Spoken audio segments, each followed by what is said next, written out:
You're watching the Game Reset, brought to you by Red Lobster. At the United States Air Force Academy, it's 30-21 as we get set to begin the second half. Utah State winners of 5 straight with a 9-point advantage over Air Force, team that's won 4 straight here on their home floor. And senior day at the Academy, the 4 healthy seniors all started for Air Force, but in the second half, it'll be their normal lineup with the exception of Max Jan's going to start. So it's Lyons, Jan, Coker, Oleshinsky, and Hayden Graham. Yeah, they're going a little smaller, but Coach Pilipovich knows they need some offense. Therefore, he starts Jan. They get a good look from Lyons, and then there's Graham with another offensive rebound and a stick back. 7-point game. 6 for Hayden Graham.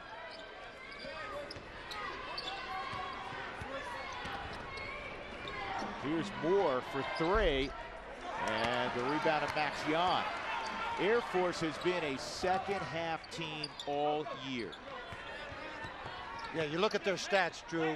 They've played much better in the second half. They're going to need a big second half in order to win this ball game. Well, they've scored 12 points more in second halves as they get a layup from Lyons than they have in the first half. Look at that, 36, almost 37 points versus just under 25. And it held true. We were here on Wednesday night against Nevada. They had a 43-point second half, 11 more than they had in the first half. And that's a way to get that type of half when you penetrate, drive to the basket, and Lyons lays it in. And then down the other end, you get a turnover. So Air Force on a 4-0 run to begin things with the basketball. Let's check the Sierra Trading Post leading scores. Love the deals, live the adventure. Perry with 9, Moore with 8. Coker hit a couple of threes, and Graham now with 6. But again, Oleshinsky conspicuous by his absence in that group. There's Marek on the floor fighting for the basketball. He has an interesting line, Marty. You and I were talking about this during the break at halftime. He had a game at Boise State. He has 24. Next game against San Jose State, doesn't score. Then he has 11, 18, 14, goes to Boise State and doesn't score. Last 3 games, 19, 11, 18, and so far in this game, he hasn't scored. It's really strange. Yeah, he only attempted 3 shots. He certainly has to get more shot attempts if they're going to win this game. They need his scoring, no question about it. You talked about the difference in games. When he has scored double figures, those are the games they've been winning.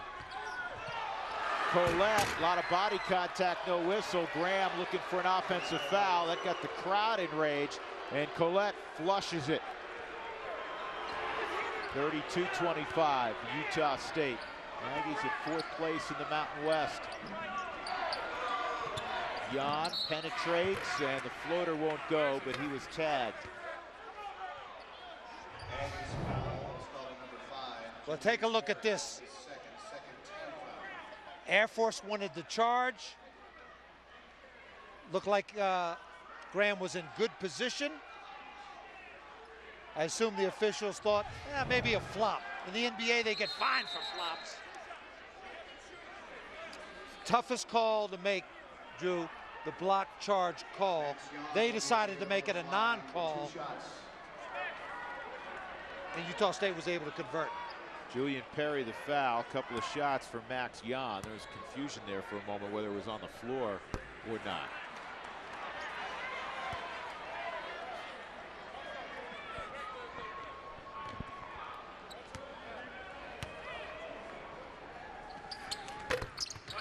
So Jan misses both.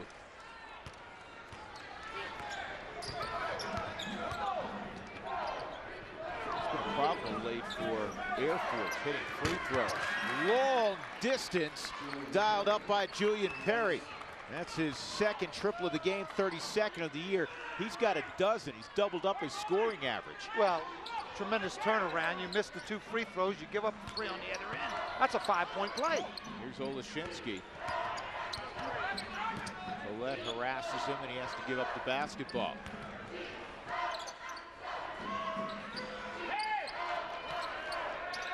Coker, Jan, and that was out of rhythm. 35-25, 10-point lead again. Moore, the trailer, And the 23-footer went 22 feet. Never good when that happens. Out of rhythm for Yon, in rhythm for Utah State, same results. Right. But that's been the story.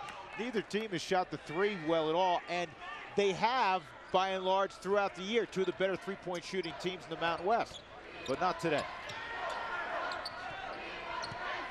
Here's Olashinsky, and that just flew out of his hands.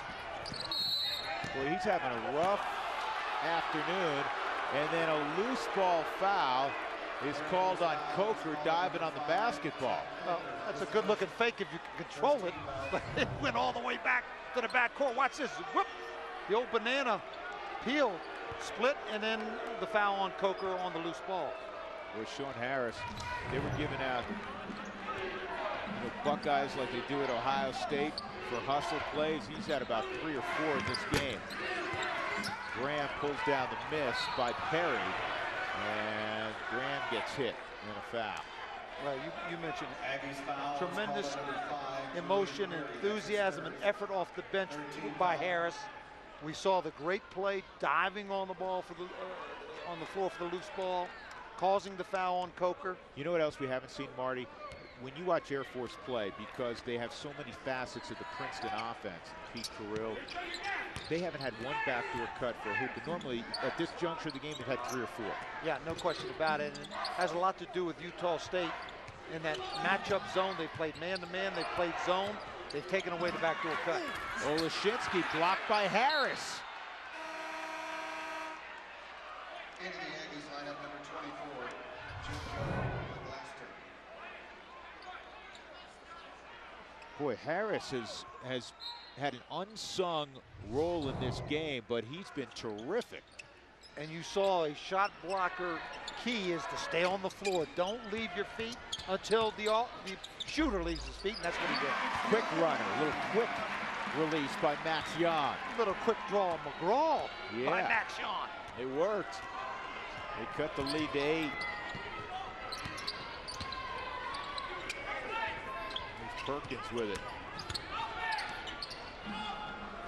Smith for 3, pure. Chris Smith's second triple of the game. Chris Smith. Nothing but the bottom of the net. That was tickling the twine by Smith.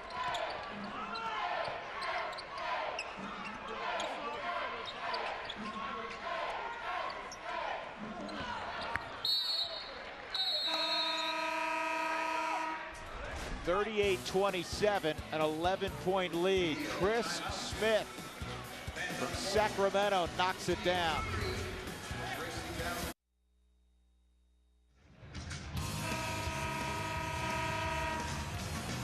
We were down here at the Academy on Wednesday, and our truck stayed put. The problem is it's been frigid cold here in Colorado on the Front Range the last few days, so the satellite was frozen. And our crack crew, there's Dale on the right, Troy, Eddie also working diligently. The time-lapse that was 2 hours in length, they made that 10 seconds long. But great job by our crew getting the truck underway. Layup was missed, but there's Hayden Graham. Zach Coker, I think, was shocked how free he became. Apparently our crew could work at DIA with the de-icing. They did a great job getting the truck back working and ready to go. That's right, yeah. You should have brought the de-icing. 38-29, Utah State. One of the hottest teams in the conference here in the waning days of the regular season, but Blaston leaves it short. Mooney pulled the rebound away.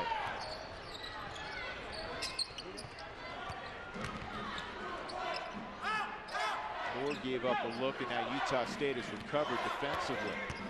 Air Force has come out with better concentration on the offensive end, shooting over 50% now in the second half, for the second half, and being very patient.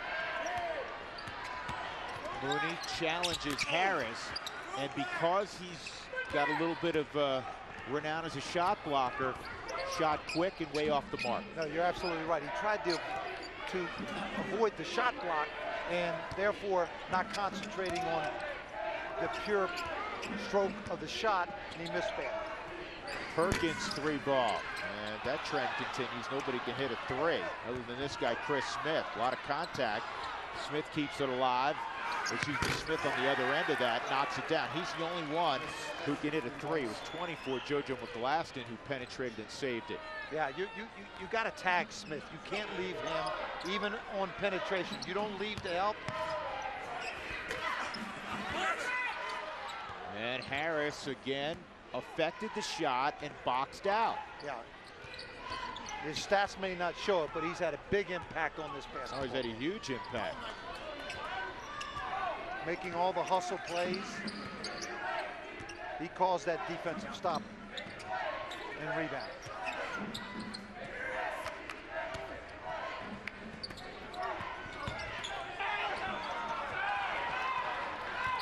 Off the turnover, here's Graham. Graham with another layup. He's got 10 points.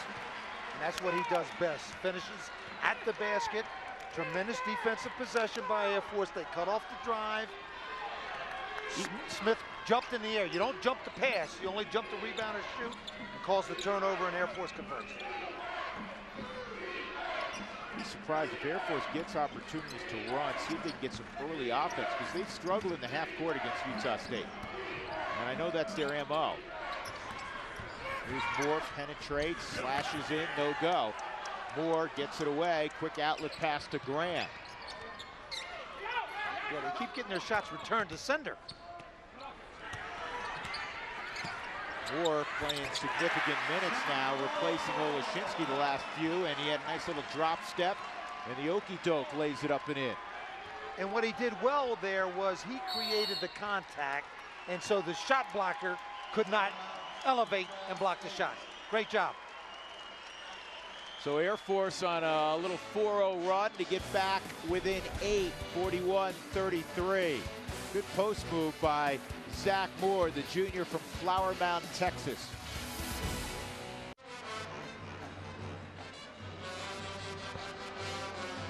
Utah State was up 9 at halftime. They're up 11 right now with 11:22 to go in the second quarter. I had a conversation before the game with that gentleman who's sans the tie in the middle of your picture, Tarvish Felton. We were talking about Chris Smith because he's such a terrific shooter. When he was recruiting him, he said he went to one of his practices.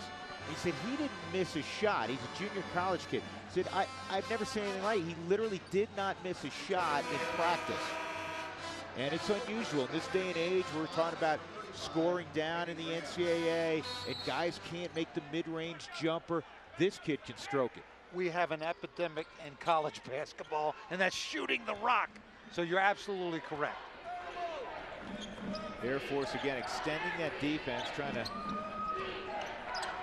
cause a couple turnovers to get some easy buckets. And there's a turnover. Lyons dribbles free. He's got a 3-on-2. Off to Moore. Count the basket. Excuse me, off to Jan. Count the basket. The old traditional 3-on-2 transition. Watch Lyons. He makes it a little scoop pass, and Jan draws the foul, and now the three-point opportunity. So it started with the turnover and the transition before the shot blockers can set up. But again, trouble at the free throw line for Max Jan. He's 1 of 5, 70% are coming in. And I've seen the Air Force play several times the last couple of weeks, and that's been a problem each outing. They've not hit their free throws. Yeah, you would think a team that can shoot the basketball the way Air Force can, they'd knock in their free throws, but only shooting 65% from the foul line, which is not a good percentage. You got to have it at least up in the 70s. But if they're going to make this comeback, they're going to have to knock down the freebies. Now, Colette's at the line. He was struggling so much earlier in the year that Tim Duryea, top assistant we were discussing earlier, changed his mechanics from the line a little bit. Well, he might want to go back and change it again, because that was a big clutch there. Well, he's actually been better. He's been better from the line. That first one notwithstanding. That one was obviously good. So 9 points for Colette. And it's a 10-point lead again as Moore leans in, missed a dunk.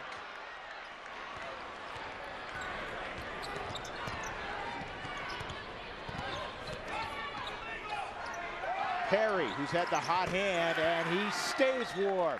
18 for Julian Perry. The only game in his career he scored more 2 games ago against Fresno. He had 19. Well, that was made by the transition by Jalen Moore. He kicks it to the corner, and Perry rings the bell. Graham, Colette affected that shot. 48-35, Utah State.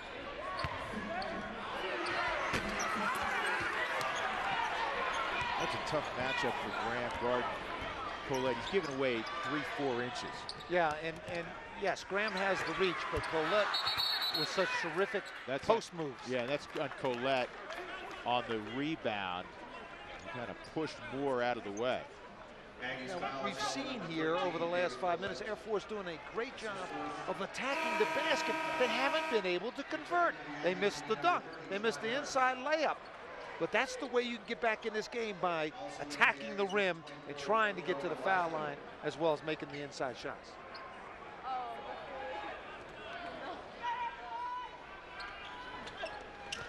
Lyons cuts through and gets the basketball. Didn't have a shot, though.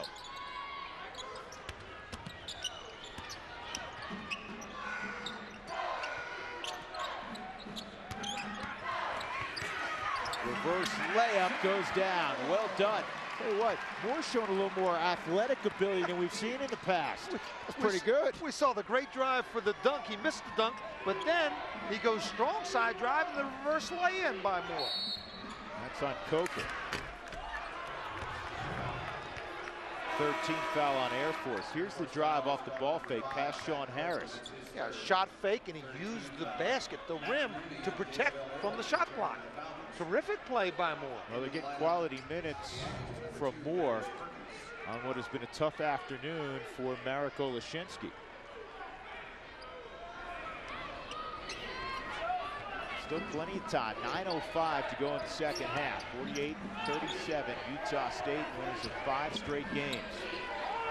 Picked as an afterthought in the Mountain West and is sitting in 4th place in the conference, which is always very competitive. Sean Harris gets doubled. Perry again. New career high for Perry. He's got 21. The freshman from McKinney, Texas. That's his 5th triple of the game. And of course, going into the game, he was only shooting 36% from Treyville, but he's on a hot lunch here today. Tough pass, kind of batted outside by De La Belle Earls. Mooney spins one up, no go. And there's Moore with a top shelf rebound. And McGlaston was hit. 51-37 Utah State. And they built this lead behind a couple of guys. Smith, who was in foul trouble in the first half, hitting some threes, and Julian Perry, who's had a career day, or at least his best freshman day, shall we say. Well, absolutely, and it comes from the three-point shooting. Perry and Smith both knocking them down. Excellent penetration by Moore and JoJo McGladden off the bench to set up those three-point shots. Oleszynski comes back in for Moore, with Air Force trailing by 14.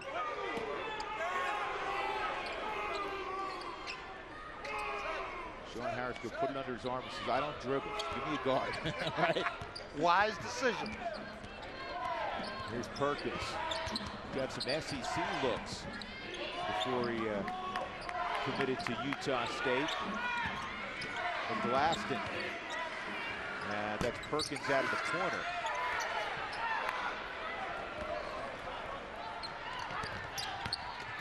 Lyons, reverse layup. Well done by Trevor Lyons. And the early offense has been effective for Air Force. Moore shoots quickly, and on the floor, De La Belle, I can get rebounds if I'm standing or if I'm on my derriere. I mean, and there's the early offense. And there's early offense, Matt Mooney. So Air Force on a quick run, and Stu Morrow wants a timeout. Yeah, we have a little bit of an injury. Oh, that's what it was. Excuse me, yeah. no timeout. It's Perkins is shaken up. Media Is that how you coached your inside guys to get rebounds? Yes, yes. Make sure you have your hands up high. 7:24 to go, 51-41. Utah State leading in Colorado Springs.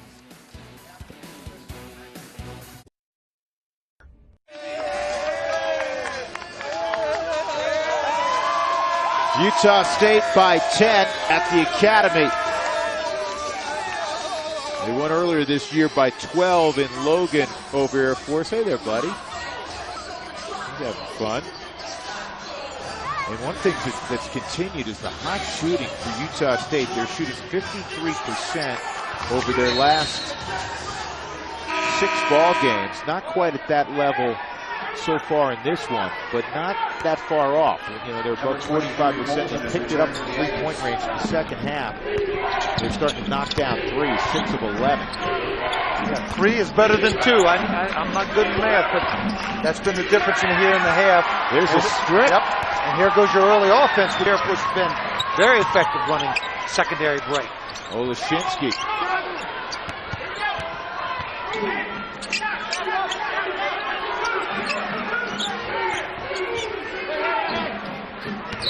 Mooney and a reach-in foul by Perry. That is the 6th team foul. You shoot at 7. We've seen Utah State with 6 blocked shots. Air Force has been able, out of their set offense, to get the ball around the basket, but it gets a return back to center. So their early offense try to score before they get set up, and Air Force has been effective.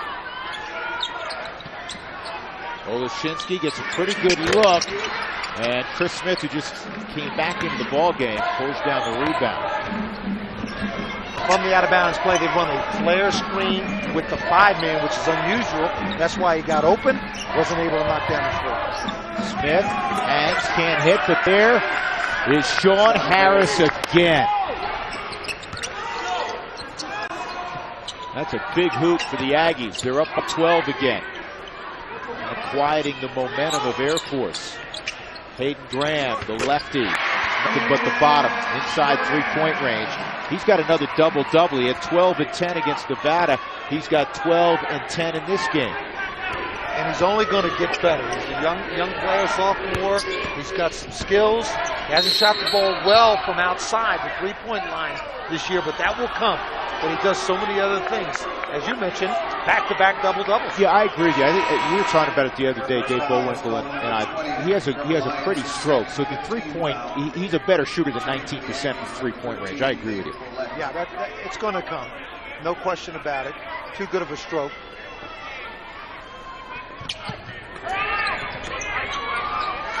Smith out of the corner, and the 11th rebound for Graham. De Lavelle Earls, not typically a guy who looks for a shot.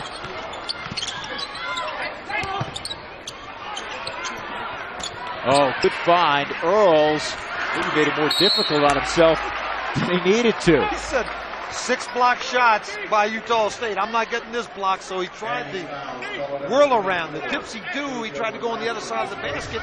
It was a air ball layup, to be honest with you. Here he goes. He gets his rebound. Gets the foul opportunity. Technically, lean in and use your left hand, right? Absolutely. Yeah. 2 shots for De Lavelle. Remember, we saw Moore do it in earlier in the second half, where he actually got into the body of the shot blocker and was able to elevate and make the shot. You don't want to try to avoid the shot block because you're not going to make the shot. What you want to do is try to get into his body, create a little contact, a little space, and then get it up off the glass. Earls knocks both free throws down, and it's an 8-point game. Air Force will not go away, and that's pretty typical of Dave Pilipovich's teams. And I've been coming down here for 25, 27 years. It's been typical when Reggie Minton was the coach. Air Force will fight you tooth and nail to the end. And it's another reason we're proud they are doing what they do to serve our country. And remember, they have great momentum on their home court, winning 4 straight. Oh, pretty spin move on the baseline by Collette. He's got 11 in the game. David Collette. That was all about the footwork. Drew, that was a tremendous post-up move. And he squeezed it in for the deuce. The momentum breaker. Earls had it blocked straight up by Collette, 2-on-1.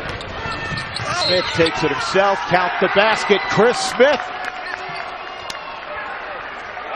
And he enters double figures. The thing about Utah State, Coach, they're so balanced. Moore hasn't scored, by the way, in the second half. He does have 10 rebounds, 8 in the first half. Smith didn't play much in the first half because of foul issues. He's in double figures. Collette, steady throughout the game. He's in double figures. Julian Perry's a freshman. He's got 21. Yeah, he's having his best game of the year, maybe, as far as shooting the rock. But that all started with what? The shot block. We're talking about the human eraser, this ball club. They have 7 blocks in the game. Yeah, and Collette made that play with the shot block. Earls tried to avoid the shot block, as we talked about. He makes a shot block. They convert down the other end with Smith on a tremendous drive out of transition. But it all starts with the shot block. You got to like the balance. And we were talking earlier, and this is not to beat up the WAC. WAC, a heck of a conference. Utah State dominated in that conference. When you come to the Mountain West, you have to have more than one go-to guy, or maybe 2. And they're demonstrating that in this game tonight, and really have been for a while. Again, 5 players, all 5 starters, their last 6 games have shot better than 50% from the floor. Yeah, you're absolutely right. When you look at the Mountain West Conference, great basketball conference, tremendous play. I like to say, you look at, okay, the Power Conference. You've got to have players, for instance, let's look at the Pac-12. You've got to have players on your team that can start for a Pac-12 team if you want to be successful in the Mountain West. And we see a Moore, terrific player, Collette. These guys can really play. And we're seeing Smith, who has had a terrific ball game. We're seeing Perry, one of his best games. So you're absolutely right. You've got to have big-time talent if you want to be successful in the Mountain West Conference. Chris Smith at the line. So this young man never has a bad day. He brightens up everybody's mood because there's always a smile on his face. Junior college transfer. He's from Sacramento.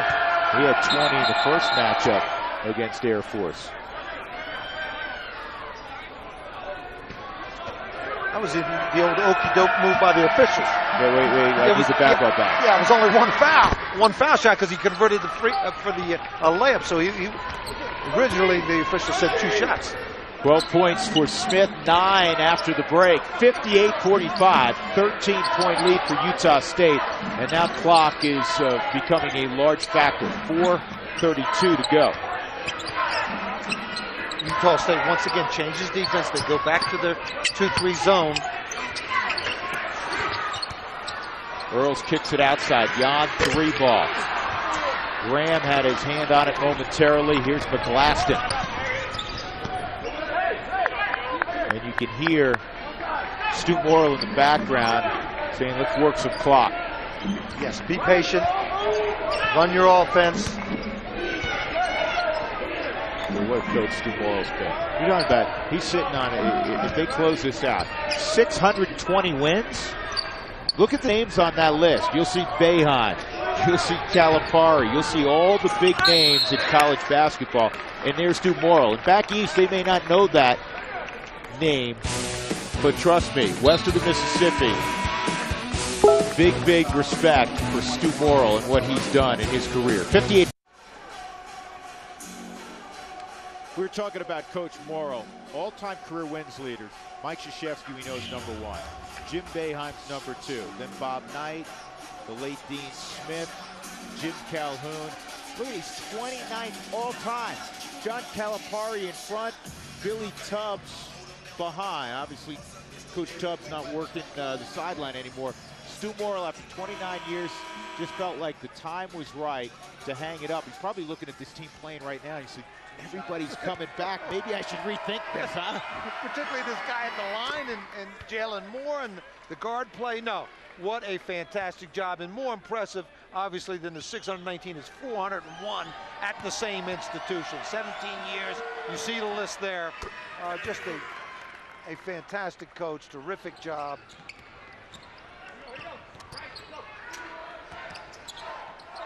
You can't say enough about what Stu Morrill's done, whether it was at Montana, Colorado State, now forever in Logan.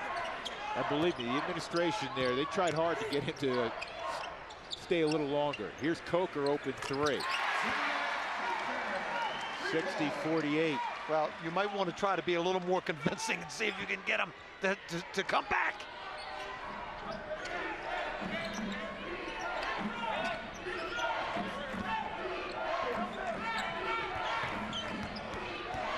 Got to gamble a little bit defensively. That's what Jan and Coker did there. But Utah State winds that shot clock down into single digits now.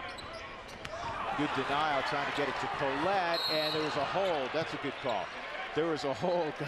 Perkins tried to get away with one, but the officials saw it because they thought they had a run out to Lyons, and that's why the pass went and all of a sudden said, hey, where's an Air Force player? Yeah, they put it first and goal at the goal line on that interference play. Right. That was a complete hold. There it is.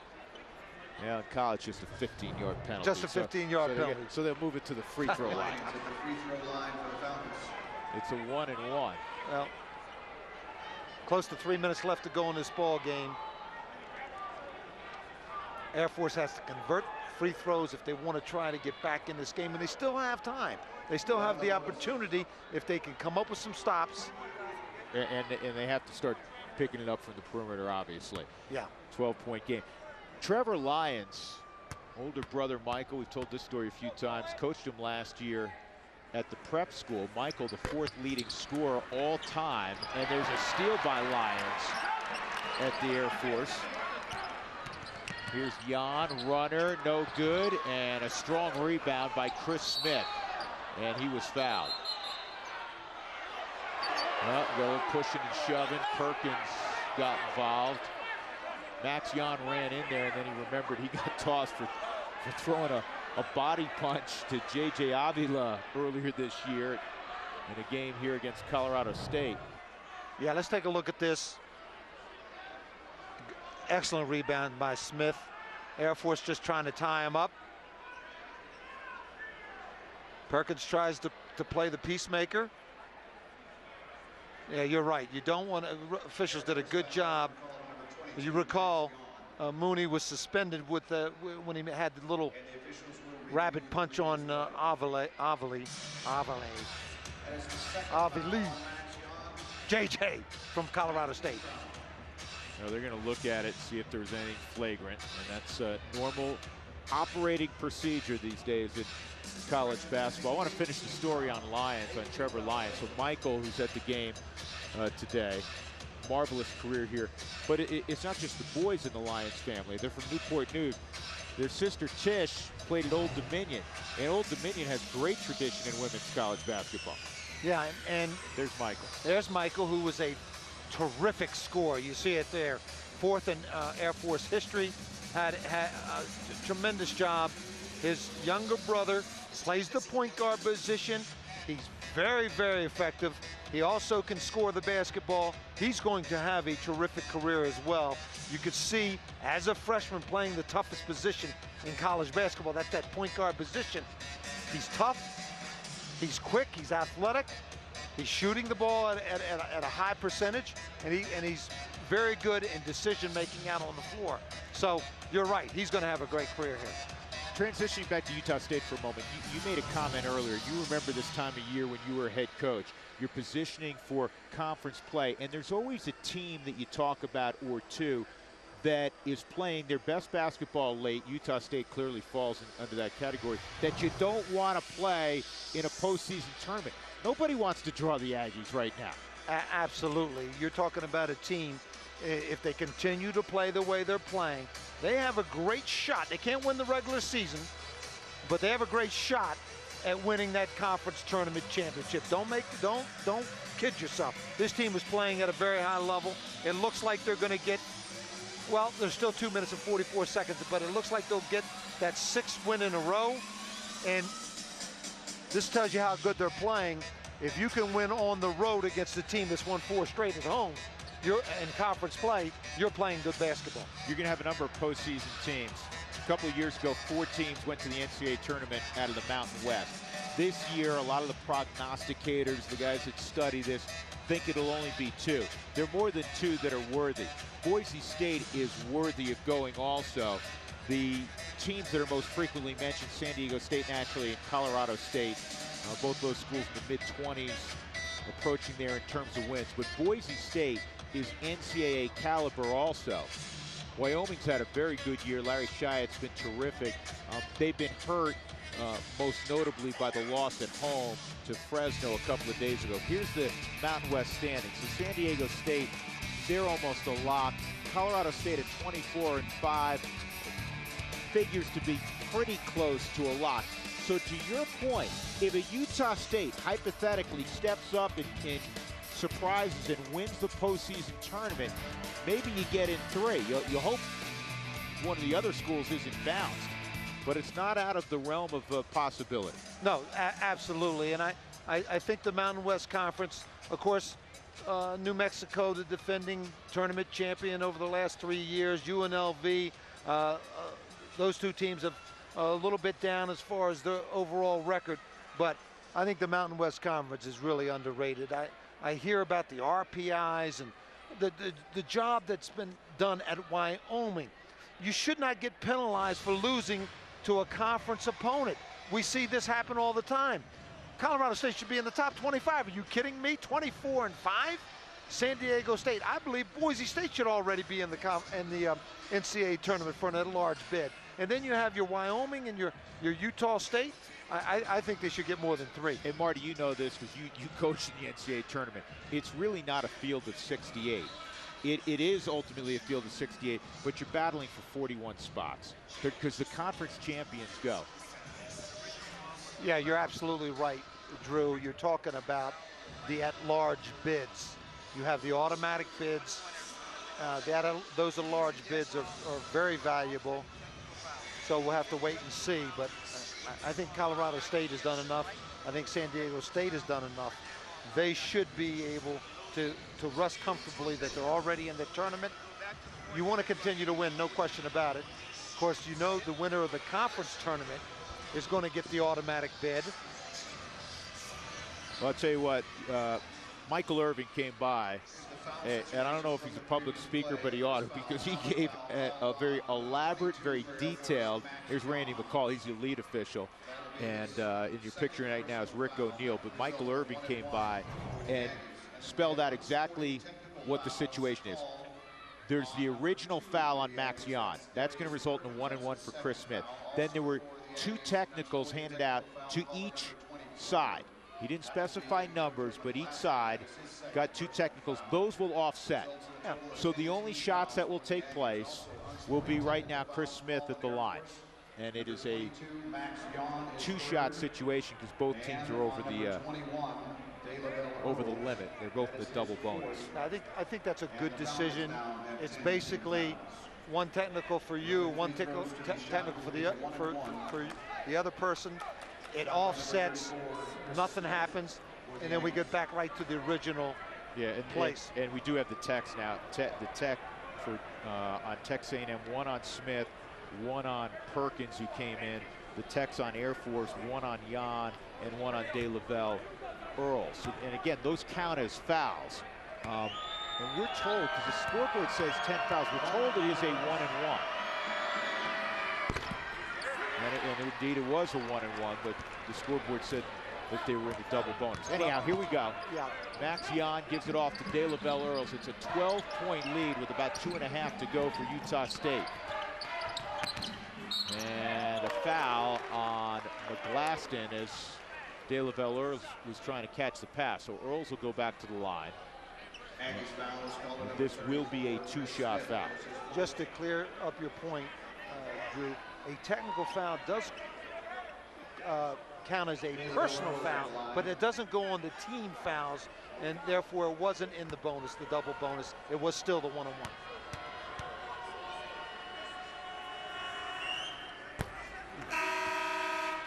Now that's been an ongoing theme. We keep telling you about Air Force's issues at the free throw line. They are 4 for 11 from the line. And you're looking at a 12-point ball game.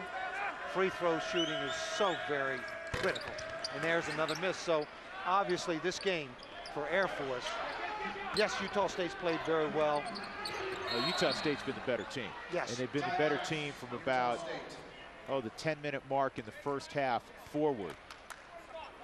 They take great care of the basketball, and they've shot it well, particularly from three-point range in the second half, as Dave Pilipovich talks to Air Force. Tune in weekdays at 10 a.m. to one of the most well-known names in sports broadcasting. It's the Rich Eisen Show, and it's on Root Sports weekdays at 10. Rich from the NFL Network, and I've watched that show many times. Very entertaining. But when you talk about a 12-point deficit, if Air Force would have just shot 70% to 75% from the foul line, you would have a 5 or 6 point ball game. You're in contact. Yeah, then with 2 minutes to go, anything can happen down the stretch. So, yes, Utah State has played better. They deserve this 12-point lead, but Air Force really could be in the mix if they had made some free throws. Now you have to employ full court pressure. 2:23. If they get it in bounds cleanly, do you foul right away? Well, you try for one trap in the backcourt, but once they get the ball across, then you foul. Well, Hammonds, I think, tried to. Collette drives, and a hard foul by Graham. And Collette takes offense.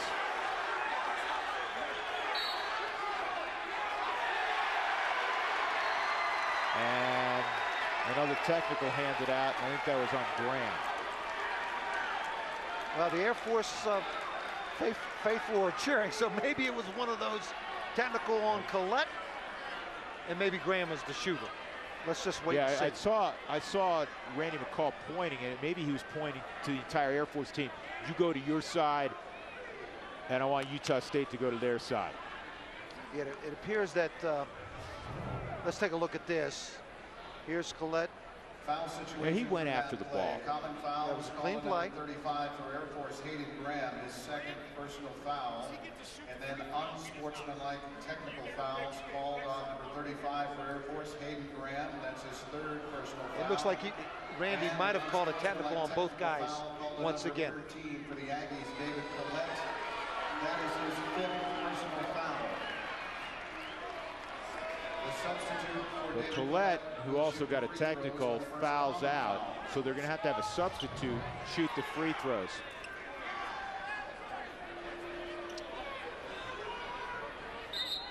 A lot of pride on the line, and Air Force again with 6 seniors on senior day saying goodbye, and they had won 4 straight on their home floor, so they're a frustrated team right now. Well, and this will be a learning experience, a coaching moment. Collette, you can't get yourself a technical this late in the ball game. You're too valuable to the basketball team. That's what the coaches, the assistant coaches, Coach Morrow, are talking to Collette about. Don't take yourself out of this ball game. You're too important. McGlaston will shoot the free throws, and JoJo has the first one up and in, the biology major from Dublin, California.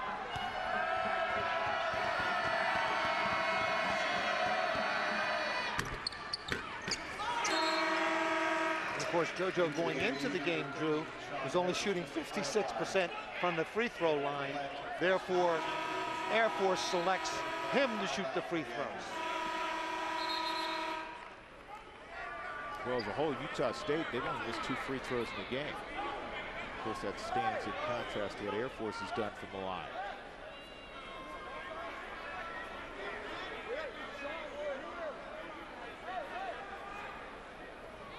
Sean Harris now replaces. They're saying, were they able to get him in the game? No. Sean Harris was out on the floor. That's why there was a stoppage, because he came in for McGlaston, but it wasn't a legal substitution yet. They want him in for Collette. They want another inside player. Right, and you have to have one live ball before he can enter the ball game. Well, maybe not. Now they're letting him come in. Who's on first? Exactly. Well, that guy.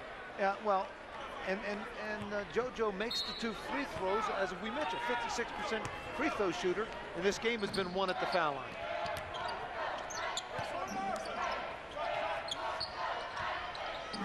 Jan gets one off for 3.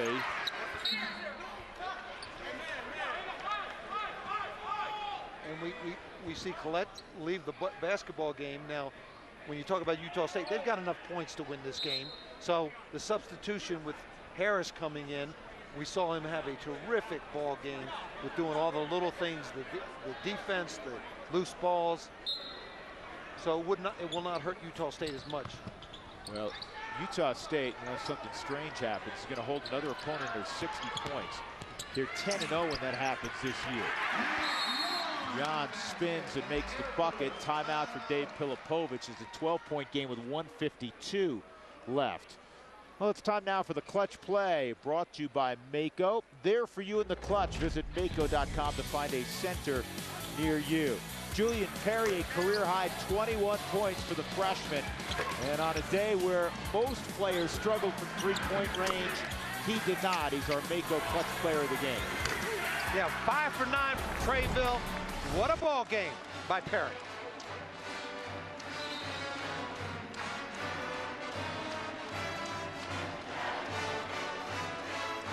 You know, going forward,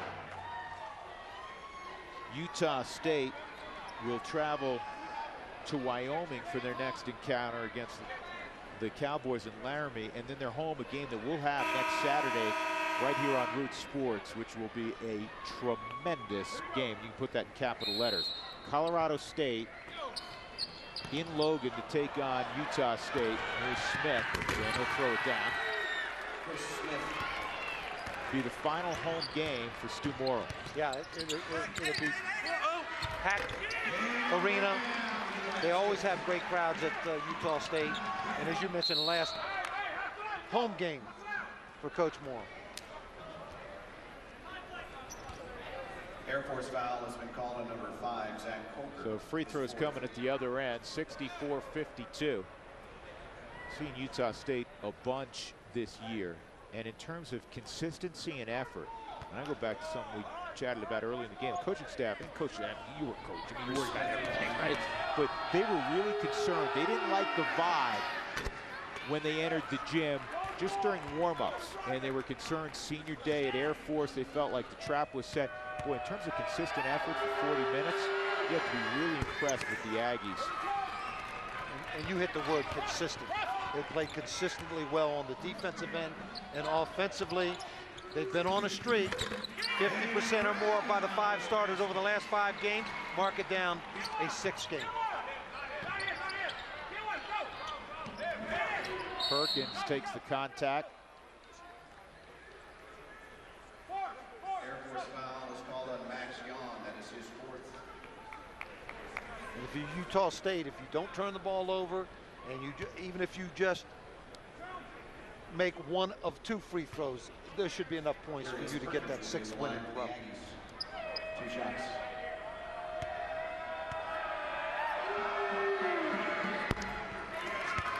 First point this afternoon for Darius Perkins, who had 17 in his last game against UNLV.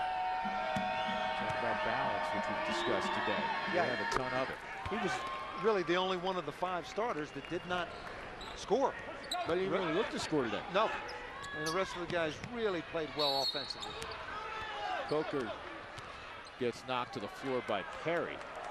So Zach Coker will get free throws. Aggies foul is called on number 5, Julian Perry. That is his 5th personal And foul. Perry fouls out. Big ball game for Perry. It's a terrific ball game. Coach Morrill is still coaching over there, upset Perry for reaching in and causing that foul. You don't want the clock to stop when you have a lead. For the Falcons, 2 shots. Air Force has 1 game left as Coker hits the free throw. And that is on the road at Fresno State. The Aggies lineup number 24. That'll be a tough challenge for the Academy. Fresno's played really very good basketball in conference play this year.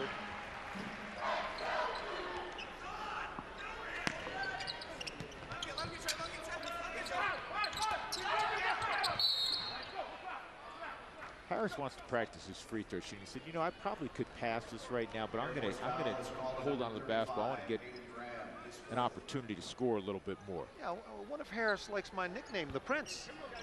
Fresh Prince of Bel-Air? Fresh Prince of Bel-Air. Got the high riser like Will Smith. A little different color on the top, but you gotta love the look. You love the way he played today, no question about that. He's the only senior for Utah State. He's a great kid. He's been around this program a long time because of injuries. Last year, he went through senior day. Do you know that? He went through senior day.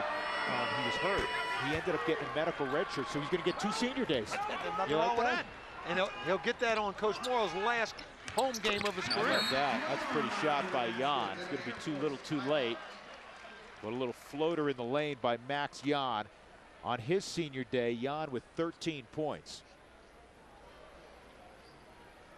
Well, Air Force has not shot the ball well from the three-point line, but they've done a really good job of attacking the basket. We've seen Jan on occasions take the ball hard to the hole. We've seen Graham convert on dribble drives to the basket.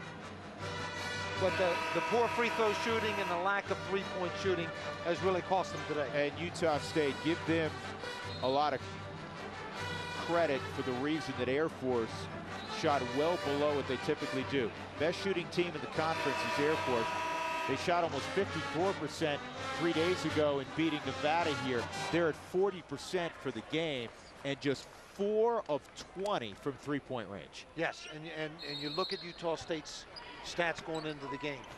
39% from the floor, but only 30% from three-point line. So they've been doing this the entire year. Terrific job defensively by the Aggies.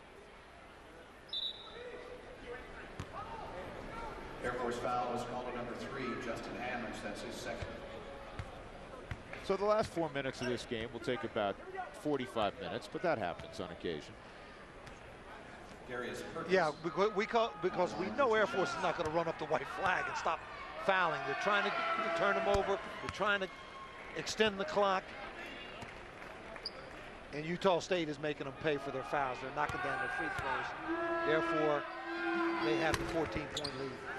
Perkins gets a couple more free throws, the junior from Fort Myers, Florida. Jan, that's an NBA 3. And Coker knocks it out of bounds.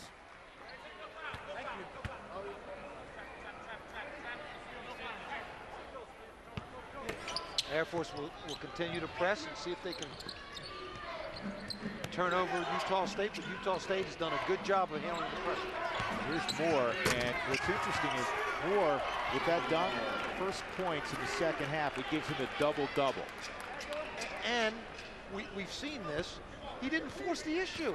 He never does. No, it's a very, very seasoned ball player, even though he's only a sophomore. Marty, we've seen games where Moore, you know, going to the locker room with 2 points, and he still ends up finding his average. You know, 15 points and 7-8 rebounds. In today's game for Moore, he has 10 points and 10 rebounds, 5 of 12 from the floor.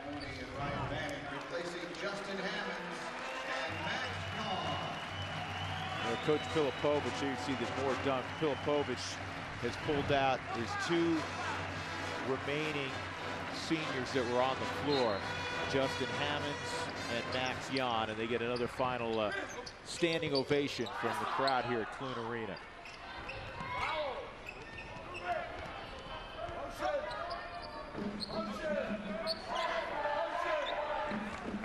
And Air Force is going to back off in terms of committing a foul. And that's the right thing to do with a 14-point separation and 20 seconds left. So Utah State is going to win their 6th consecutive game, and they're going to improve to 11-5 in conference play. A team that went 7-11 in their first year in the Mountain West Conference a year ago. And also, when they made their debut in the Mountain West, it was right here. That will not count. It was right here at Clune Arena, and they lost. Air Force beat them, yes. So congratulations to Stu Morrill, career victory number 620 in Utah State as they improved to 11-5 in the conference, 18-10 overall. Air Force falls to 6-11 in the conference, 13-15 overall. 74-60 is the final score.